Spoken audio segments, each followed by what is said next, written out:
Ауганстанда үлпөт тойду жандуу музыка менен өткөргөн той ээлерине талиптер тарабынан ок чыгарылып, анын кесепетинен 2 адам каза болду. Бул тууралуу чет элдик басмалар жазып чыгышты.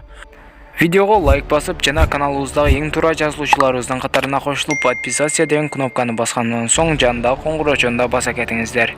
Маалыматка караганда окуя Нангархар провинциясындагы айылдардын биринде болгон.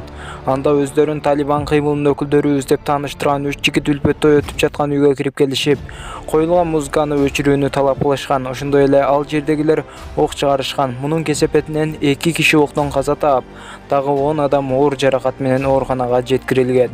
Аталган окуя боюнча Талибан кыймылы түзгөн өкмөттүн маданият жана маалымат министринин орун басары Забыйла Моджахид билдирүү таратып, кылмышка шектүүлөр кыймылынын өкүлдөрү болбогонун белгилеген.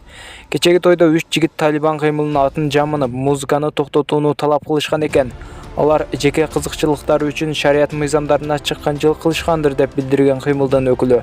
Ошондой эле кылмышка шектүү 3 жигиттин 2 кармалганын, ал эми 3-үчүсүн издөө иштери жүрүп жатканы кошумчаланат маалыматта. Эске салсак, буга чейин Талибан кыймылы Ауганстанда бардык тойлордо жандуу музыка колдонууга жана эркектер менен аялдардын чогуу олтуруусуна тыюу салганы кабарланган.